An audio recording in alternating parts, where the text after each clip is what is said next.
Welcome to the Screen the Screener College Basketball Podcast with your hosts, Mike Randall and Gus Kearns. Welcome in, listeners, to the Screen the Screener College Basketball Podcast, where we're always talking everything college hoops. You could have been anywhere else in the dial, but you chose to be here with us, Mike and Gus.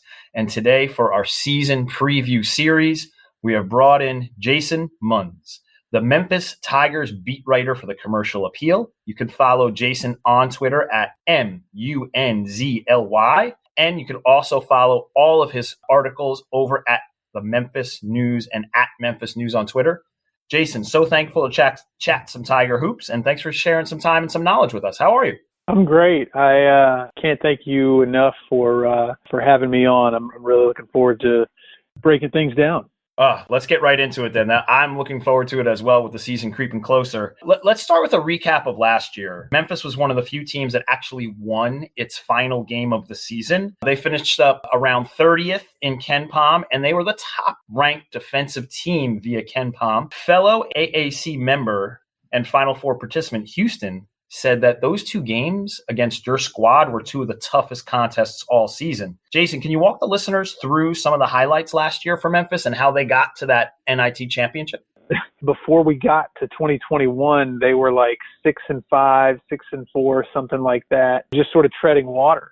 I mean, I think their season really turned around on January 21st. That's when they hosted Wichita State. Memphis hosted Wichita State and beat them by 20. That was really, it was a game where it looked like it could go either way at halftime. I mean, a monster run, scoring, I think, on 11 of their first 12 possessions in the second half. I mean, it was like they could do no wrong. Again, Wichita State was no slouch, an NCAA tournament team last year. Memphis really took it to them. So I think that was a big moment. Another one, they beat Cincinnati on the road for the first time since 2007. That was I think that happened in February, and not only that, it was without Alex Lomax. It was the first game without their veteran point guard, who had sort of been their steady hand guy, their spark plug, if you will, up to that point. He was a big part of their turnaround. They lost him to an ankle injury right before that game, and so it was the first game without him. And they go up there and they win at Cincinnati, and that was a big thing.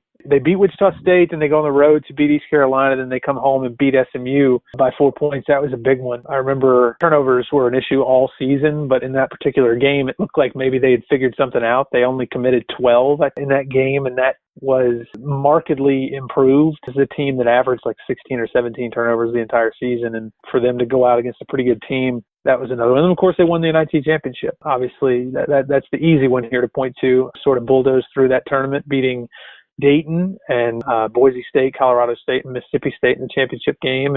And you mentioned the East Carolina game and the SMU game. I mean, the common fan might say like, okay, what big whoop, what's the big deal? But I mean, when you have first team all-league player like Jaden Gardner, who pretty much won a game by himself in the league, and then you have one of the best point guards in the country in Kendrick at SMU. I mean, you're playing against high-quality players there, so it's not anything to sneeze at when you mention those two games. And you're right, cutting down on the turnovers was key for this team because they were a little bit of a turnover machine early in the season, and that definitely helped right the ship. All right, Jason, let's get to the transfer portal. It is like impossible to keep track of everybody's comings and goings. The transfer portal has so many passengers. Can you help us map out the travel plan for the impactful passengers for the Tigers this season? It seems like there might be a couple of people we might need to talk about. We'll start with Earl Timberlake. This is a guy who was like a top 30 or 40 recruit coming out of high school, signed with Miami out of high school, and was really just bothered by injuries to the point where he only was able to play 7 games at Miami last season. And he had an impact in those 7 games, but he was never 100% when he was on the floor. And there was an ankle issue that sort of slowed him early, and then a shoulder problem that ended his season. They think they have figured out what was causing the problem. Feeling on Earl's side that he had been misdiagnosed at Miami, and I think that sort of sullied his stance on staying at Miami. It was time to go, and he picked Memphis. And again, Memphis thinks they figured it out. The way Penny described it to us the other day, the media, was that he had neck surgery, and if he's healthy, he is a impact guy, difference maker from the word go. He's a dynamic two-way guy, versatile, can play multiple positions, can guard pretty much anybody. He's 6'6", but built like a linebacker. Very sturdy, tough, hard-nosed guy. He is going to be a big piece of what they do on the glass, offensive and defensive glass. Defending. Penny Hardaway, as you mentioned, it's no secret that he is a stickler for defense, and Earl Timberlake fits that mold to a T. He also went out and brought Chandler Lawson home. Yeah, this is a 6'7" guy who spent his first 2 years in college at Oregon. He played a decent amount. I think he averaged, 10, 12, 15 minutes a game there. It didn't feel like it was working out. He is somebody who, kind of like Earl Timberlake, probably not the same type of upside, Earl, but he's coming home. That, you never know how that might help somebody. He's from Memphis, and so he's coming home. He's getting back to more familiar surroundings. He's played for Penny Hardaway before. He will be teaming up, and we'll talk about Jonathan Lawson a little bit later, one of the incoming freshmen on this number one recruiting class. They're brothers, so he's going to be playing with his brother again, reuniting with his brother on the court. They feel good about him. He's probably, he's not a starter on this team, but he's going to contribute valuable minutes. He's another one who can guard pretty much any position and fits exactly what Penny Hardaway is looking for from a defensive standpoint. Yeah, Tyler Harris is also coming back home. 3-point shooting specialist, small guy. He's like 5'8", 5'9". I don't see him getting on the floor a ton. His 3-point shooting ability is perhaps unrivaled on this team. He might be the best 3-point shooter on this team, and so I feel like there's going to come a time where he's going to make a difference for this Memphis team. It may only be a couple of games, handful of games here and there, but he would be the third transfer that they have welcomed. Well, it sounds like he might have some shooting gravity that the team lacked the last couple of seasons. So if that's a problem that they're going to mend, that makes perfect sense to us.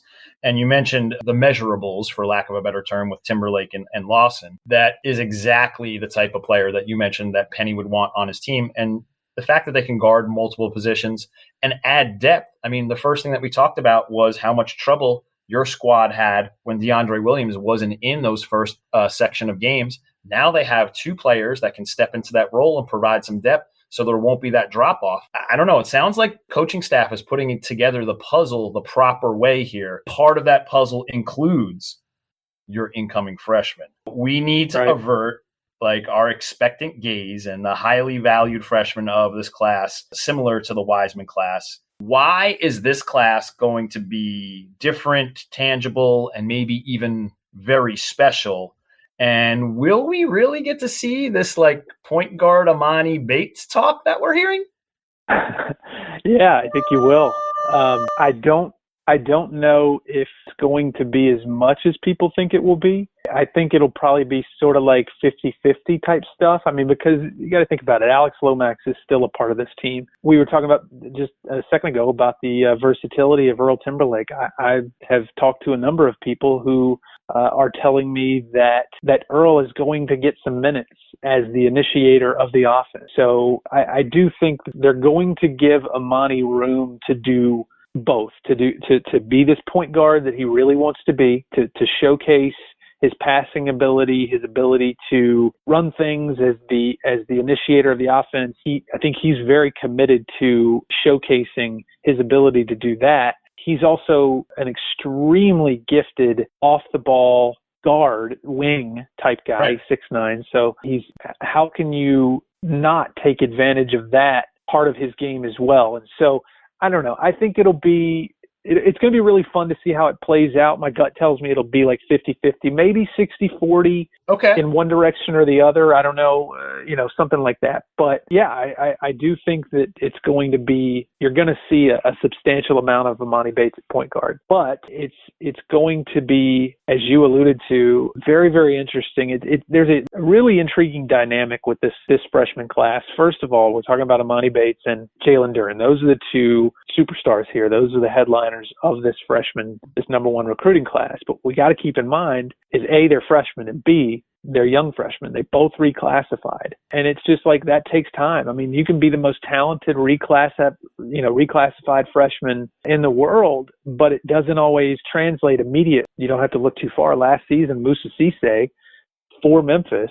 6'11" guy in the middle. It didn't really work most of the time. And he was a reclassified freshman. Now he's at Oklahoma State, didn't like the way things were working out here, so he moved on. But there are examples where it has worked out. And I think you brought up the James Wiseman class, where they had just 2 years ago, they signed the number one recruiting class in the country, and headlined by James Wiseman, and Precious Achiuwa is now with the Raptors, drafted by the Heat now with the Raptors. The difference between that class and this class is the reclassification. James Wiseman and Precious Achiuwa were not reclassified freshmen. TJ Jeffries, Boogie Ellis, Lester Quinones, who's still here, the only one of two members of that 7-member recruiting class who are still here. They didn't reclassify. They were your average freshman, but they came into a situation. They were front and center. They were the spotlight. The rest of the team was made up of sophomores, Alex Lomax and Tyler Harris.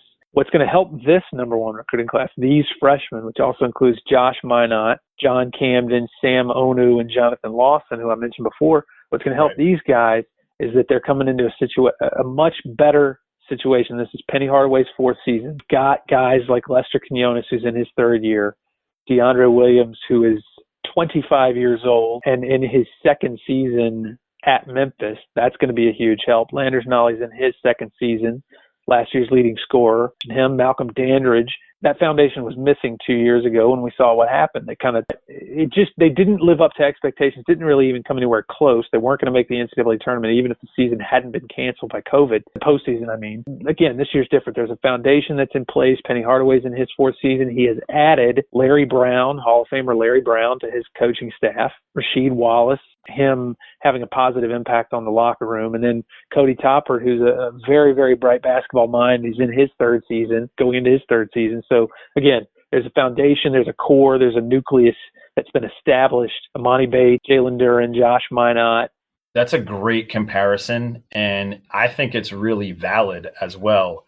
You mentioned the foundation, and then we can just go back and pay attention to the coaching staff that you laid out of like NBA luminaries. It includes one of the few people that's won a national title and an NBA title in Coach Larry Brown. You also say, Penny has definitely grown not only as a coach, but as an architect as well. We just put together the sandwich here, and the last part of the sandwich, we talked about the transfers, we talked about the freshmen coming in, and the returning players that you mentioned. I mean, we love DeAndre Williams and his skill set, and he brings that maturity that is really going to pay dividends come March. And we saw how well he played last March when he got more offensive and defensive responsibilities. So let's go and dive into some of those returning players and just how important and valuable they're going to be, like you mentioned, to this incoming freshman class of reclassified freshmen. And then also some of the newbies, the transfers that are going to come in and try to learn the system as quickly as they can.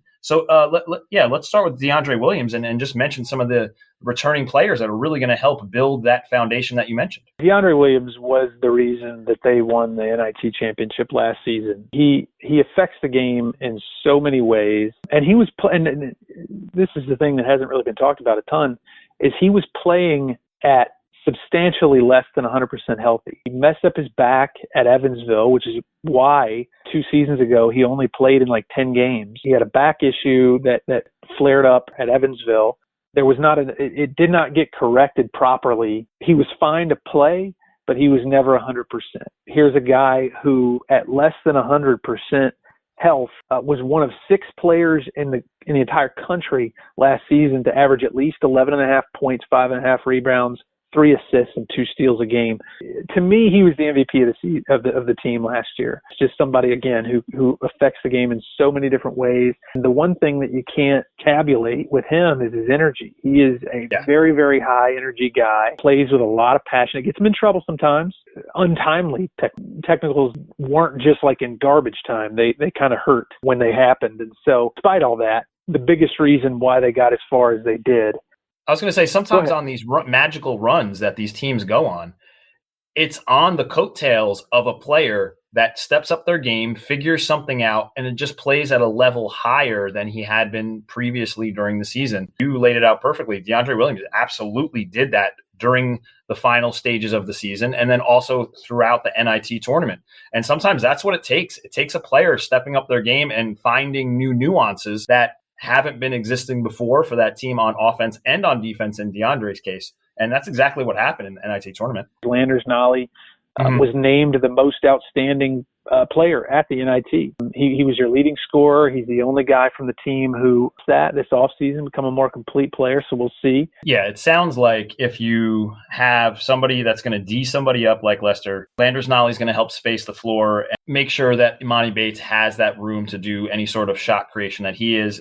It sounds like there's lots of complementary pieces that actually fit really well together with the returners, with this freshman class, with some of the transfers. I don't know. I think Penny might be architecting the right way here. I think he's building something special. Taking a look at AC and the non-conference schedule, is there one or two games that you think that we should pay attention to, that we should circle to check in to see just how talented and how special this Memphis team can be? What's a game or two we need to circle? Non-conference, there's really three that stand out to me. You got Virginia Tech the day before Thanksgiving up in Brooklyn. They got Virginia Tech on November 24th, and that's going to be kind of like their fifth game of the year. And that's a good time for it, I think. I mean, I think that's a good time to sort of figure out. It's going to be a good measuring stick. It's going to be the first game away from FedEx Forum of the season, and I think that's going to be something that I'm interested in, to see how these newcomers do away from home for the first time. So that's a big one. Virginia Tech, I want to say in Ken Palm's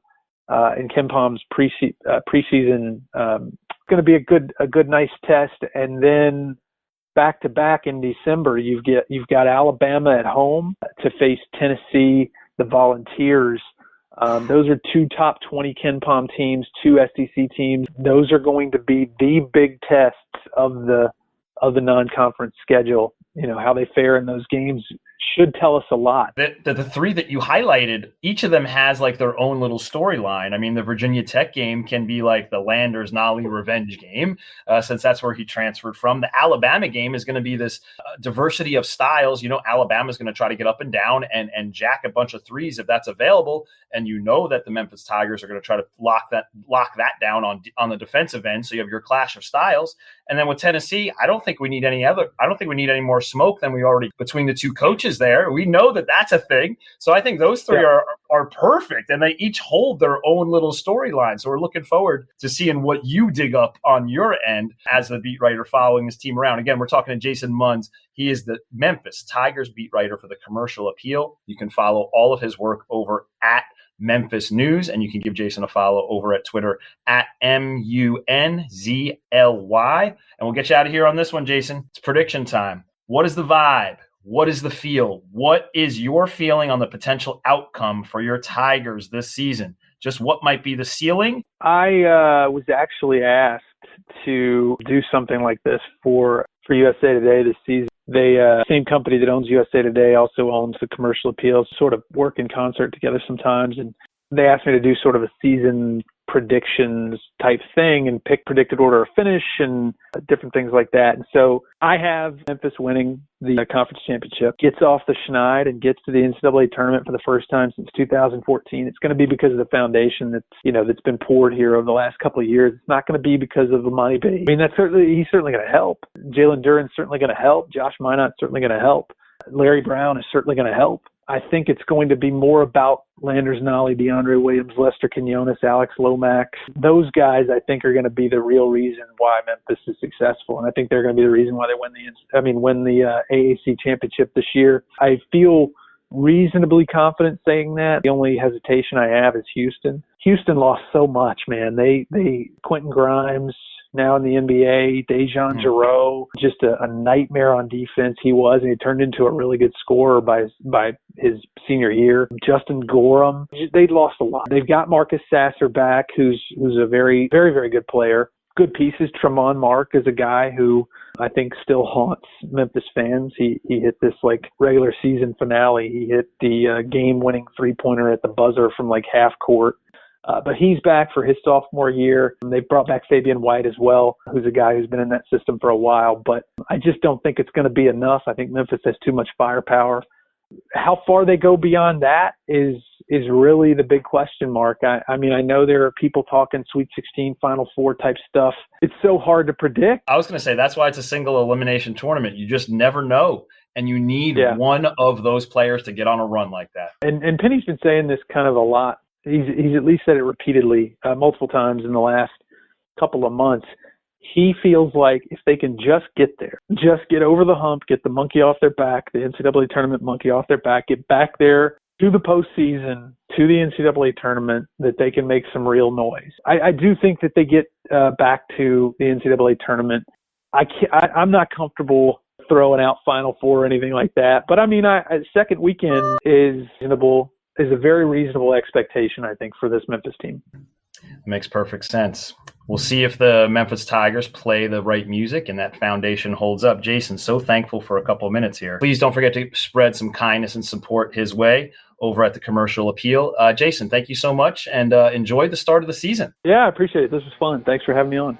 Of course. Anytime, Jason. Thank you for spreading. Cheers, cilantro. Grazie, everybody. Arigato.